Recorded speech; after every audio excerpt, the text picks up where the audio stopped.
In the early 20th century, a new movement in the art world, dubbed Futurism, began to take shape, led by Ferruccio Busoni's sketch of the new aesthetic of music, Luigi Russolo's The Art of Noises, and Filippo Tommaso Marinetti's Futurist Manifesto.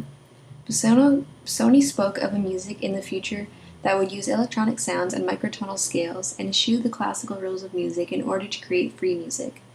Russolo marveled that with the invention of machines, an unlimited supply of new noises was born, and that these noises would be the new orchestra and the new language of music. Marinetti's manifesto celebrated destruction, violence, struggle, labor, war, and man. His future art was one in which society was reinvented from the ground up by men and machines. In the late 70s and early 80s, musicians began to take these ideals, drawing influence from the noise music of the past, and applied the electronic sounds, machine noises, tape techniques, and unconventional composition styles to a pop culture canvas. The group Throbbing Gristle coined the term industrial music in 1976 when they founded Industrial Records. The punk movement of the time made the rock scene the perfect platform for reaching the masses with their ideals. The goal was to present complex, non-entertaining noises to a popular culture situation and convince and convert. Their vision was an art scene in which fashion was not integral to the music, and their record label was self-proclaimed parody and improvement on the record label model of the era. In contrast to the Italian and Russian futurists who celebrated the industrialized world, Throbbing Gristle revolted against the nameless, numbered, and soulless products of the revolution, a theme prevalent in almost all music in England at the time, where most cities had become factory cities, and many people felt they had nothing to look forward to but a life working in an assembly line. Instead, Throbbing Gristle planned to use the very sounds of the revolution as a statement against it, using it and infusing it with personality and truth. Their background in performance art, as well as their homemade gear, made their live performances noteworthy, and they began to influence other musicians. Throbbing Gristle's signature sound was abrasive, noise-filled, and featured tape samples and disturbingly distorted vocals, elements which became a staple in the genre.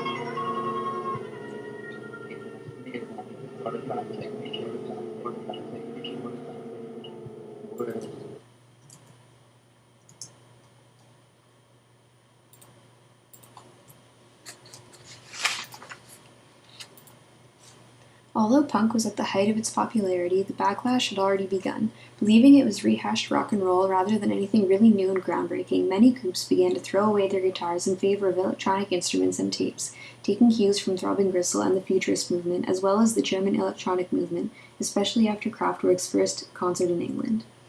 Groups like Cabaret Voltaire, Fad Gadget, and The Normal picked up on all of this, using distorted vocals and electronic instruments and applying it to not only rock music as Throbbing Gristle had, but to dance music. This marked a huge turning point in the development of the genre.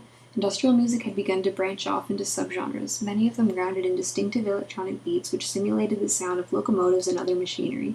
This wave of music was dubbed electronic body music, or EBM.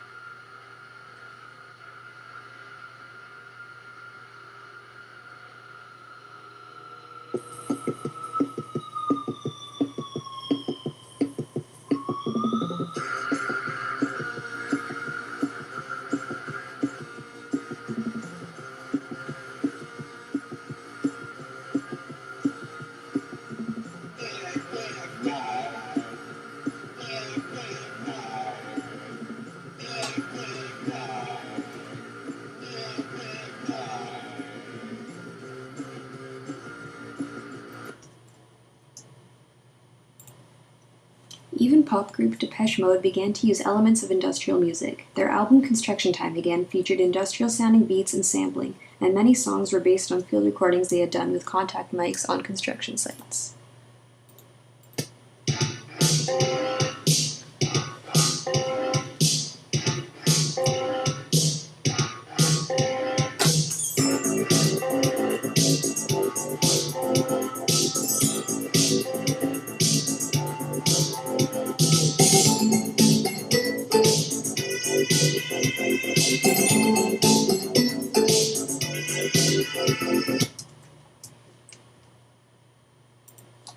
By 1982, industrial music had made its way to Canada. In British Columbia, Kevin Key and Nivek Ogre formed Skinny Puppy, an immensely influential group who is still active to this day. They are credited with founding electro-industrial music, an extension of industrial and EBM. They also famously inspired Trent Reznor, who popularized the genre along with Ministry by merging industrial music with heavy metal in his project 9 Inch Nails. Skinny Puppy was so named because the initial concept of the group was to make music from a dog's eye view. Although their music dealt with animal rights for many years, it also had themes of environmental issues, political issues, drugs, rape, and AIDS. Another identifying factor of the group was their obsession with horror films and grotesque imagery. Again, in contrast to Marinetti's celebration of violence and destruction, Skinny Puppy used its imagery in protest. Their live performances featured elaborate elements of performance art, much like Throbbing Gristle, but they took it to an extreme. Mock execution, torture, self-mutilation, and vivisection were typical of a Skinny Puppy show. The props, machines, and costumes were highly realistic, and the performers, crowd, and stage were often covered in fake blood by the end of the night. While Skinny Puppy did use some traditional composition formats in their music writing, they still held true to the industrial foundation of experimentation. To this day, a typical Skinny Puppy song begins with an experimental electronic instrumental scape by Kevin Key, which Nivek Ogre then provides with a stream of consciousness vocal performance. Tape samples and distorted vocals are also integral.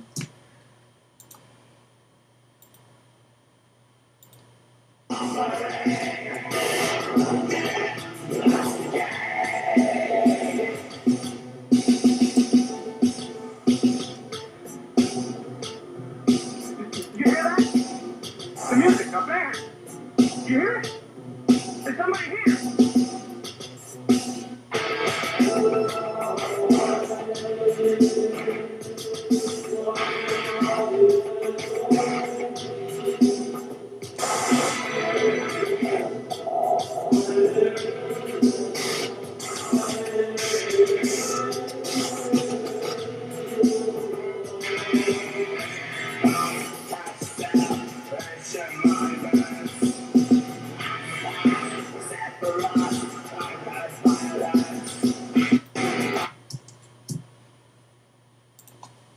Today, industrial music has a wide umbrella of subgenres and a somewhat loose definition. However, it is important to note that industrial music, especially